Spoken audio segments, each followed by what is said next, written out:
Olá pessoal, tudo bem com vocês? Sejam todos muito bem-vindos ao Clube dos Dividendos. Hoje, quarta-feira. Eu sou Bruno Mazzoni, quarta-feira de feriadão, finalzinho de feriadão carnavalesco. Então, bom descanso, bom retorno da folia e bom início também de mercado financeiro para quem acompanha, porque hoje, a partir da 1 hora, temos pregão de volta.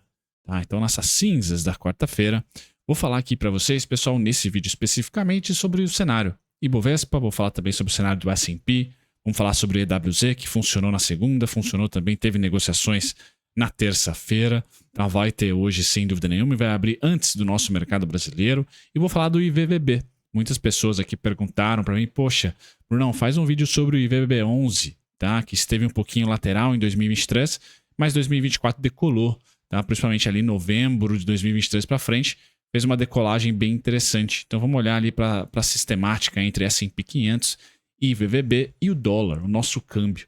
Tá? Esse é o gráfico feioso que vocês estão vendo aí, que tenta juntar essas três variáveis. Beleza, pessoal? Então, as pautas do vídeo de hoje vão ser um pouquinho macro, notícias, Ibovespa, alocador de recursos em ações, né? Uma atualização para você pós-carnaval, como é que está o mundo, qual que é o principal risco para 2024, como que o EWZ, o nosso principal ETF lá, negociou durante o carnaval nos Estados Unidos, um pouquinho da condição técnica do Ibovespa, quantitativa, market breadth, cenário de pontos, tá? E a gente vai finalizar com os gringos, tá? A parte final do vídeo, eu vou trazer o que eu estou fazendo, o que eu estou aumentando, aonde estou aumentando as alocações. Vai parecer meio óbvio, mas para quem já é antigo do canal, mas esse gráfico aqui do mais retorno fala tudo pra gente. Bom, sem mais delongas, pessoal, disclaimer na tela, sou Bruno Mazzoni, analista CNP e técnico, e todos os dias aqui no Clube dos Dividendos no YouTube, comento sobre uma tese de investimento, uma ação específica, sempre, né, ou quase sempre, norteando o mundo de dividendos, mas temos também Magalu, temos Vamo, temos outras empresas que não necessariamente pagam dividendos de maneira corriqueira aqui no canal. Então deixe um comentário com uma sugestão, a gente também abre para small caps que não necessariamente estão pagando dividendos ou que pagaram dividendos, estão em setores perenes, certo? Feito isso, as notificações serão diárias para vocês, pessoal, porque todos os dias temos vídeos aqui no canal. Então considere se inscrever e ative a notificação. Pessoal, na folia do nosso carnaval, aconteceu não uma mudança macro, até porque nós temos a mesma dança rolando. Só que essa dança, em 2024, infelizmente deixou os holofotes todos para os Estados Unidos. Tá? Que dança foi essa? Atividade econômica relativa Estados Unidos versus Europa, muito forte para o lado dos Yankees. E quando nós olhamos para os emergentes, os Estados Unidos também performando até melhor do que o crescimento dos emergentes, mesmo com commodities em alta. Nos últimos 2 anos, os Estados Unidos conseguiu baixar ali a sua inflação e trouxe até o momento o tal do soft landing barra no landing, né? Ou seja, o pouso suave ou não pouso da economia americana após o Fed subir os juros a 5%. Qual que é a narrativa de 2024, pessoal, que já começou a ganhar um pouco de tração no final de 2023? Atividade econômica forte nos Estados Unidos, o Fed não necessariamente vai conseguir cortar os juros tão cedo. Qual foi a narrativa de outubro, finalzinho, em novembro e dezembro? A narrativa foi, opa, a Fed mudou, pivotou. A atividade econômica estava esfriando lentamente, mas ainda com dados fortes, aí um outro mais fraco, um outro forte, ou seja, dados mistos econômicos norte-americanos, no final natalino do ano passado. E o Fed, na última reunião do ano passado, ficou dovish. Falou, não, ó, a gente já vê ali um certo corte de juros para o ano que vem, e os mercados como um todo compraram tanto emergentes como desenvolvidos. Em janeiro, pessoal, no ano de 2024, tá, nós tivemos o quê? Esse movimento aqui do DXY, que é o gráfico que vocês estão vendo, é a força do dólar. O dólar ganhando muito destaque aqui, tá ganhando muito, mas muito mesmo, destaque de fortalecimento aqui. Por quê? Dados econômicos na Europa esvaziaram, na Ásia esvaziaram, o mundo emergente a gente deixa um pouquinho de lado, porque não faz tanto preço, não tem tanto fluxo assim para fazer preço, enquanto nos Estados Unidos, força econômica, dados de emprego fortes, dados de crescimento de vendas no varejo fortes, economia forte norte-americana. Isso trouxe muito, mas muito holofote para o dólar, para a economia americana, principalmente as magníficas lá, as 7 magníficas. Inteligência artificial, tecnologia, sugando o dinheiro do mundo. Por quê, pessoal? China, nada de muito relevante, tá? A temporada corporativa americana que começou mais cedo do que a nossa, né? Já no primeiro mês, finalzinho do primeiro mês aqui de 2024, está indo muito bem, as empresas reportando bons resultados, Facebook, Meta subindo 20, Nvidia decolando ainda mais, tá? Acho que é só a Apple que deu uma engasgada, mas também assim com uma performance ok, Amazon muito bem, Microsoft muito bem, Netflix muito bem, ou seja, o fluxo do mundo foi atraído para o S&P 500. Força do dólar, força econômica relativa aos pares, e aí o DXY ganhou tração e aí os emergentes sofrem. DXY para cima, emergentes para baixo, tá? Eu sempre mostro para vocês que a correlação é bem rápida. Você se trada, né, o dólar aqui no Brasil, ou você até quer saber fazer um swing trade aí num contrato futuro de índice, por exemplo, você tem que estar olhando a dinâmica entre DXY e Ibovespa. Porque para onde um vai, o outro não vai atrás. O outro faz o inverso.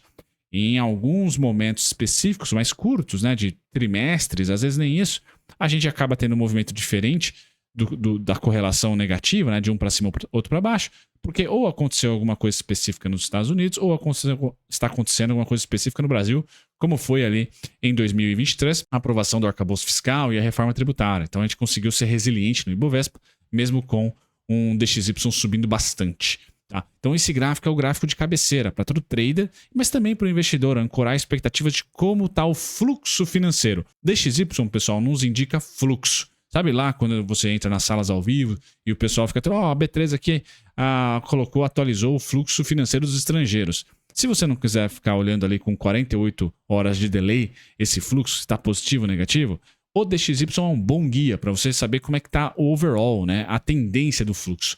E a tendência de 2024, pessoal, tem sido de dólar forte, DXY, gráfico de cima, e Ibovespa emergentes. Não é idiosincrático, não é específico do Ibovespa. Não, todos os emergentes estão sofrendo, tá?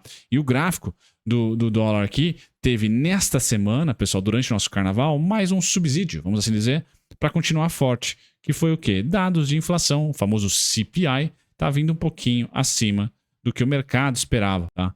Então, o core ali, né, o que o mercado esperava, pessoal, era de 3,7 e veio 3,9. Então, inflação americana muito parelha, né? Se continuar a subir, de repente ir lá para os seus 4,25, 4,50, vai ficar muito próxima da do Brasil, né? Uns poucos momentos aí dos últimos 30 anos, 20 anos, que a inflação brasileira esteve parecida com a inflação americana. Então, inflação por lá, tá fechando aí acumulados, o IPCA de 12 meses está na casa dos 3,1, tá?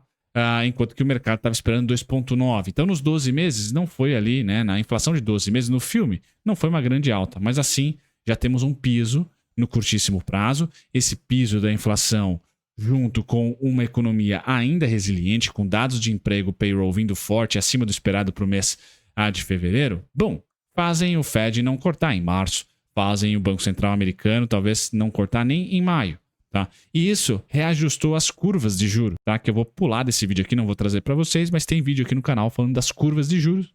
E essas curvas são todas feitas pelo mercado. Então, dia a dia, elas se modificam.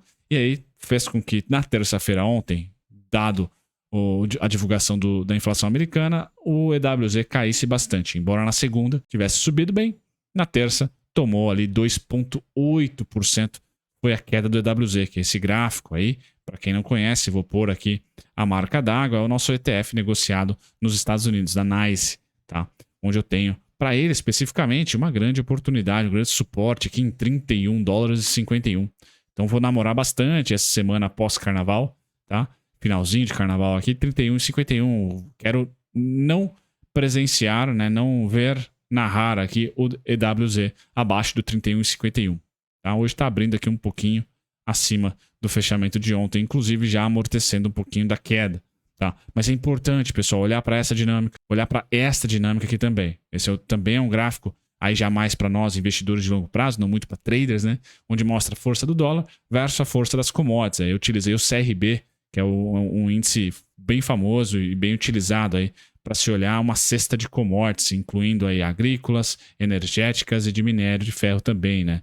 Metálicas, tá? E nós tivemos na última década sempre uma consolidação, sempre que houve uma consolidação tanto do dólar quanto das commodities, que é o que a gente está vendo agora, né? Porque essa dinâmica entre dólar e commodities é igual a do dólar com o Ibovespa. Se um sobe, outro cai. Após pandemia, os dois subiram, as setinhas aqui indicam isso, tá? E nós tivemos nos últimos 10 anos poucos momentos onde ambos lateralizaram. Poucos momentos, tá? E infelizmente, na última década, esses momentos resultaram numa fortaleza para o dólar pós-lateralização e numa fraqueza para as commodities pós-lateralização. Então, esse é o único gráfico que, não vou dizer que tira meu sono, mas que tira pelo menos meu acelerador de 100% bolsa, tá? 100% bolsa. Então, nós vivemos um janeiro e um fevereiro, pessoal, onde renda fixa americana atrai dinheiro e bolsa americana, especificamente as 7 magníficas, atraem dinheiro, sem fluxo para emergentes por hora. Tá? Esse jogo precisa virar com melhores dados da economia chinesa, surpreendendo, ou um plano fiscal robusto por lá, junto com dados econômicos mais fracos dos Estados Unidos. Não recessão, mas mais fracos, não muito fora do consenso. Um pouquinho abaixo do consenso é o que a gente precisa de dados econômicos em fevereiro e março nos Estados Unidos. Certo, pessoal? Olhando para o Ibovespa, como que o Ibovespa vai se comportar pós-carnaval, pessoal? Está em desconto, tá? Já está numa área, tocou numa primeira área de desconto, o Ibovespa é o gráfico de linha aqui de baixo, market breadth aqui em cima, então já segurou, mas eu acredito que vai perder levemente a mínima feita de janeiro, tá? Fevereiro ou março vai ter mais uma mínima aqui, não muito abaixo, tá? E aí sim a gente entra para um mercado de alta, por quê? Novamente, né, um rally um pouquinho mais robusto, na minha opinião, porque teremos dados mistos, tá? Entre fevereiro final, segunda quinzena e março nos Estados Unidos. Que dados são esses, pessoal? Pós-temporada corporativa, todo mundo vai ficar olhando inflação e atividade econômica. E eu acho que a atividade econômica vai ter um dado ou outro ali, um pouquinho mais chacoalhante para baixo, e aí dando um fôlego para os emergentes, tá? Nós estamos em mercado de alta, estamos num bull market, né, por romper a máxima histórica, mas é um bull market suado, tá? Ainda com inflação preocupando e com taxas de juros mundo afora mais elevadas. Então é natural que seja um bull market atabalhoado. Então no Ibovespa acredito aí no 124.500, 123.400, 125.300, tá? Como sendo um amortecedor aqui para um novo rally, esse rally podendo levar os preços a 137.600, 141 e o 144.200. Certo, pessoal? Então, o meu cenário do Ibovespa ainda é positivo, tá? E o movimento seria esse aqui. Tá? O mais bacaninha seria esse movimento. A gente passa fevereiro, passa a primeira quinzena de março travadinho, tá? Mas travadinho sem derreter, tá certo? No 124.500, 125.300 é uma boa região de travamento, vamos assim colocar. Enquanto isso, o S&P, né, subindo sem parar, em resistência. E até o S&P subindo, estando em resistência, pessoal, eu não estou confortável para aportar no S&P. Por quê? Porque assim como o Ibovespa, o S&P é muito concentrado em 7 empresas. Tá? O Ibovespa nós temos 3 empresas, o S&P é o dobro, vai ter um pouquinho mais de diversificação para você. Tá? Mas ainda assim, eu prefiro investir nessas 7 empresas especificamente do que, de repente, pegar um IVVB, ou melhor, né, algum ETF aqui, ou o contrato futuro do S&P nesse momento. Gostaria até que ele caísse, cedesse entre 10% a 15% de crash, né? Seria interessante. O último crash do S&P é o que eu vou aguardar para falar para vocês. Beleza, pessoal? Agora temos aí o S&P em desconto, tá? É esse que vocês estão vendo na tela, 11%. Tá? Falei 10 a 15. A retração entre julho e novembro do ano passado, julho e outubro, tá? Foi de 11%. Então é justamente isso que eu imagino, tá? 11% de queda. E por que o Ibovespa não acompanhou o S&P, pessoal, e subiu? Por essa dinâmica de fluxo. DXY, tá? Não é porque o Ibovespa piorou, as ações pioraram, os resultados estão saindo aí, estão ótimos, tá? Na boa parte das empresas, tá? Mas aqui é fluxo, falta fluxo, pessoal, tá? Institucional sozinho, brasileiro, não faz bolsa subir. Precisa de fluxo gringo e por hora o gringo está alocado em renda fixa americana, tá? E 7 magníficas, S&P, beleza? Isso tende a ter uma correção técnica, a gente vai passar por essa correção lateralizando. Essa é meu cenário para o Ibovespa. Quando o S&P começar a ceder, a gente pode lateralizar, porque a gente já está cedendo pela dinâmica do DXY. Tá? E o S&P cedendo deve, na minha opinião, corroborar com o DXY caindo. Então esse é o próximo ciclo. Tá? O S&P pode realizar os seus 10%, normal, saudável, numa tendência de alta, e o Ibovespa lateralizar. Tá? Basicamente é isso que eu imagino, seria o melhor cenário para 2024, inclusive. Tá? Você no IVVB, pessoal, que investiu no ETF, parabéns, ano passado eu cheguei a fazer vídeo, né, da assimetria, que nós tínhamos o S&P voando, verdinho aqui é o S&P, pessoal, e o IVVB em candle no lateral, não querendo saber do S&P em um primeiro momento. Mas vocês podem perceber que a correlação entre o verde e o azul, ela é nítida, né? Onde um vai, o outro vai atrás, o ETF para isso mesmo. O que faz ficar um pouco mais volátil o IVVB, pessoal, é o nosso câmbio, tá? Então o câmbio tendo um pouco de volatilidade, né, como ele caiu bastante no segundo trimestre em diante aqui no Brasil, o IVVB não acompanhou o cenário do S&P. Tá? Ele ficou meio que lateral aqui, certo? Aí depois, quando o dólar estabilizou, o IVVB voltou a seguir o S&P. E nesse momento, pessoal, o S&P rompeu máxima histórica, tá? E o IVVB ainda não, tá? Ainda não, esse que eu gravei aqui para vocês. Então, eu acredito que a assimetria ainda exista para o IVVB. Ele pode ser entre segunda quinzena de fevereiro e primeira quinzena de março, ele pode ser ele deve bater o Ibovespa tranquilamente. Seria essa a minha opinião. Por mais que ele esteja em resistência máxima histórica, a nave-mãe, que é o S&P, rompeu máxima histórica. Então, o IVVB tem ainda bastante target para se juntar ao S&P. Eu acho que o IVVB se junta antes ao S&P do que o S&P se junta ao IVVB, ou seja, o S&P cai. Então, ainda vejo, mas a dança já foi, né, pessoal? O melhor momento de assimetria foi nessa fase aqui, ó. Quando nós tínhamos o S&P subindo e o nosso dólar cedendo. E aí o IVVB meio que ficou no meio do caminho, tá? Ficou aqui descontado, tá? Ou não seguindo a nave-mãe. A partir do momento que começou a subir, pessoal, sempre o risco aumenta, tá? E não necessariamente nesse caso o retorno, né? Porque nós estamos no fim da temporada corporativa americana, que foi o principal impulsionador aí do S&P. Tá? Não foi dados econômicos, inflação, nada disso. Foi os resultados das Big Techs lá e também da inteligência artificial. Certo? Então a assimetria só não está descontada, pessoal. Ainda acho que o IVB anda para romper essa máxima histórica e fazer o mesmo movimento do S&P. Só não vejo desconto. O desconto dele está lá nos R$ 236,40. O alvo de curtíssimo prazo, mínimo R$ 287,27, sem romper máxima histórica. Tá? E depois, rompendo máxima histórica, o céu é o limite. Certo, pessoal? Então, seriam esses dois pontos para vocês posicionados em VVB. 287,27, alvo final. Tá? Alvo final, para você que quer aportar, não aportaria acima disso, porque é uma grande probabilidade que se romper aqueles 10, 11% de queda do S&P, faça os preços voltarem num futuro bem próximo.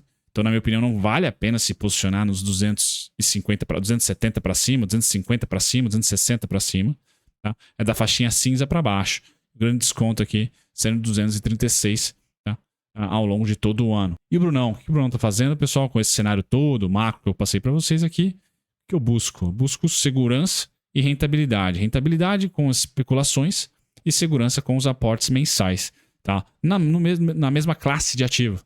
Né? Quem acompanhou a carteira tática do ano passado de dividendos foi muito isso. Então, aqui nesse gráfico de rentabilidade, vocês estão vendo o quê, pessoal? Utilidade pública, setor, e UTIL em verde, e FNC, setor financeiro, em roxo, rosa, não sei qual é essa cor, e em salmão aqui, tá? Ou em cerâmica, o índice Bovespa. Em verde contínuo, o verde mais forte é o CDI, né? Essa linha aqui de verde mais palestrina aqui é o CDI, o verde mais abacate aqui, oliva, é utilidade pública. E é isso, pessoal. De 2011 para cá, passamos pela crise de 2015, 2016, passamos pela crise também de 2020 e, consistentemente, empresas de utilidade pública e empresas do setor financeiro bateram o CDI. E eu posso também adicionar aqui a pimenta, que é o IMAB. Vou adicionar o IMAB para vocês. Bacana, vamos lá. Agora o IMAB é um competidor mais difícil. Tá? O IMAB de 2011 para cá, ele consegue bater o setor financeiro. Então, esse gráfico aqui fala muito do quem é Bruno em momentos ou de incerteza macro ou de consistência nos aportes. Tá aqui, ó. Duas crises contabilizadas aqui, pessoal. 2015, tá? 2016, principalmente 2015, que foi a queda, 2016 foi a estabilização em fundo, e 2020. Dentro dessas crises, no mundo de renda fixa e renda variável, o que nós tivemos aqui? Utilidade pública subindo 320%. IMAB, ligado à inflação em TNBs longas, subindo 303%. Setor financeiro, 275%. CDI, 208%. E Bovespa, 96%. Então, tô eu, Bruno, 100% em ações em 2020 ou em qualquer ano? Nunca. Acreditando aqui na estrutura que nós temos de renda fixa e de inflação brasileira. Estou otimista para a estrutura de inflação e de renda fixa? Sim, acho que nós, na próxima década, não vamos ter ali, pelo menos, eu acredito, juros acima de 2 dígitos com frequência. Muito pelo contrário, acho que talvez nem seja mais uma realidade no médio prazo, de 5 a 10 anos. A gente vai ficar ali paradinho em 8,5, 7,5, 6,5, quem sabe. Tá? E com isso, nossa inflação, então não vejo ela muito acima dos seus 5%, dos seus 4,5%, 4%.